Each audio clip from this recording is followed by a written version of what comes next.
Israel की जानिब से 4 रोज पहले यकतरफा तौर पर जंगबंदी खत्म करने के बाद गजा में बदतरीन जारियत आज चौथे रोज भी जारी है। अब तक इसराइली जारियत के नतीजे में तकरीबन 600 अफराद शहीद हो चुके हैं, जिसके बाद इसराइल ने गजा में जमीनी कार्रवाई का आगाज करके जनूबी गजा के इलाके रफा में फौजी पेशकदमी शुरू कर दी है। जबकि इसराइली अफवाज की जमीनी कार्रवाइयां न सिर्फ रफा तक महदूद हैं, बल्कि इसराइली अफवाज शिमाली गजा में बैतलहया और मरकजी इलाकों की तरफ भी बढ़ रही है। जबकि कल इसराइली अफवाज ने नजरम कॉरिडोर का एक बार फिर कंट्रोल संभाल लिया था, जिसे 19 जनवरी को तय पाने वाले गजा जंगबंदी माहदे के तहत इसराइल ने गुज़श्ता माह 9 फरवरी को खाली किया था। ये कॉरिडोर गजा को 2 हिस्सों यानी शिमाल और जनूब में तकसीम करता है। यानी एक तरफ तो इसराइल ने यकतरफा तौर पर जंगबंदी माहदा खत्म कर दिया है, जो कतर, मिस्र और अमरीका की सालिसी में तय पाया था, और इसे रोकने वाला ये या माहदे पर अमल करवाने वाला कोई नहीं, बल्कि अब इसराइल हमास को मुसलसल धमकी दे रहा है कि अगर उसने तमाम यरगमाली फौरी रिहा ना किए तो इसराइल गजा पट्टी पर मुस्तकिल तौर पर कब्जा कर लेगा। जिसके बाद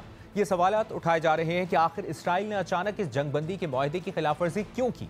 इस हवाले से बरतानवी अखबार द गार्डियन ने लिखा है कि नेतन्याहू को अपनी हुकूमत बरकरार रखने और पार्लियामेंट में अहम फैसलों के लिए दाएं बाजू के इत्तेहादी जमातों की हिमायत दरकार है, जो गजा में मुस्तकिल जंगबंदी की सख्त मुखालिफ हैं। जनवरी में जंगबंदी के बाद इनके कौमी सलामती के वजीर ने एहतजाजन इस्तीफा भी दे दिया था। ताहम हालिया जारियत के बाद कम अज कम वक्ती तौर पर यह हिमायत उन्हें हासिल हो गई है और मुस्ताफी वजीर एताम बिन गेवर फिर से इसराइली काबीना का हिस्सा भी बन गए हैं। द गार्डियन के मुताबिक नेतन्याहू पर करप्शन के भी संगीन इल्जामात हैं और अगर वो मुजरिम साबित होते हैं तो उन्हें जेल जाना पड़ सकता है। लेकिन मंगल के रोज अदालत ने उन्हें करप्शन से मुतालिक केस की एक अहम समाअत में पेश होने से मुस्तस्ना करार दे दिया था, क्योंकि जंग दोबारा शुरू हो चुकी थी। दूसरी तरफ हमास का कहना है कि इसराइल ने मंगल को गजा पर यह हमले उस वक्त शुरू किए जब मिस्र में सालिसों के जरिए जंगबंदी के मुआहदे पर अमरीका की नई तजावीज़ पर मुज़ाकरात जारी थे। हमास के पॉलिटिकल ब्यूरो के रहनुमा बासिम नईम ने गुज़श्ता रोज़ अल जज़ीरा को इंटरव्यू देते हुए कहा कि इसराइल की जानिब से गजा पर हमलों से चंद घंटे पहले तक हम अमरीका के तजवीज़ करदा नई आर्जी जंगबंदी मुआहदे पर